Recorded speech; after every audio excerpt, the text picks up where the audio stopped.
If you've been following the channel for a while, you know how critical I've been of Aston Martin for the past few seasons.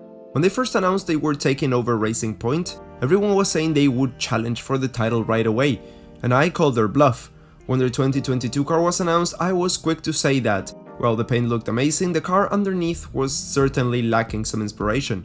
When it hit the track, it was noticeably slower than the cars in front, being the slowest or the second slowest for the first few events. But in my season review, I call them one of the best teams of 2022. Now, why is this? Today we're going to take a look at the evolution of the team and the AMR22 and how it was only slower than the big three by the end of the season. While it was the third unveiled livery, the 2022 Aston Martin was the first actual car to be presented for the new set of regulations, and right away there seemed to be problems. The car looked too generic. This was a very bad decision for the start of the season, qualifying in 17th and 19th place at Bahrain, but letting a lot of room to develop, and so when they saw which car was the quickest, they decided to pivot towards it. Coming out of the first Grand Prix, the performance director said, "The car you are seeing now is nothing like the one we have in the wind tunnel," teasing at an important upgrade package to come later on. It would eventually arrive in Spain. Upgrades were brought in from day one, and the perfect balance between increasing performance and reducing porpoising was the defining factor on the first few races. Then the rumors surfaced. Aston made some new hires coming into 2022, and some of the personnel came from Red Bull. Come Spain, Red Bull protested Aston Martin's car due to the supposed similarities on the new upgrade package, specifically the side pods, which changed from going straight back to down towards the floor.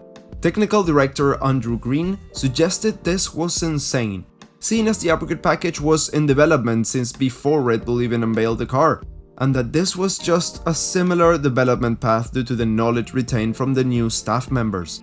Eventually, this matter was dropped, and the AMR22 was deemed legal by the FIA.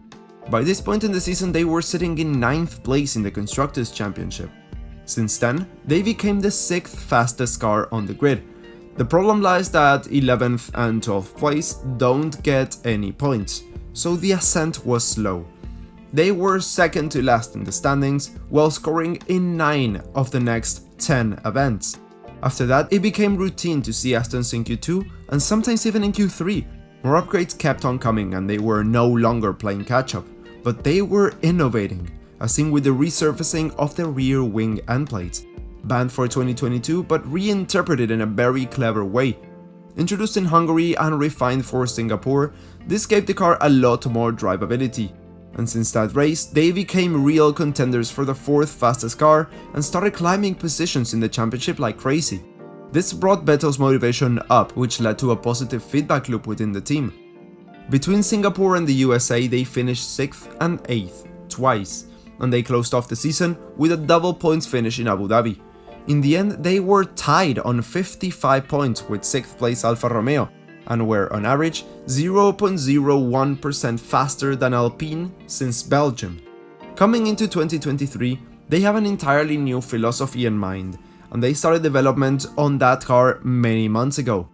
2025 is the date set for the first car to take full advantage of the new wind tunnel that's being built in-house, and for once they really do seem to be on the right track when it comes to transitioning between seasons. Fernando Alonso and Lance Stroll will be their drivers next year, and there are smiles all around. What do you think they can achieve in 2023? Do you think they will finish in front of Alpine? In front of McLaren? Let me know in the comments down below. As always, thank you so much for watching. If you enjoyed the video, make sure to leave a like, subscribe to the channel if you haven't already, and I will see you all in the next one.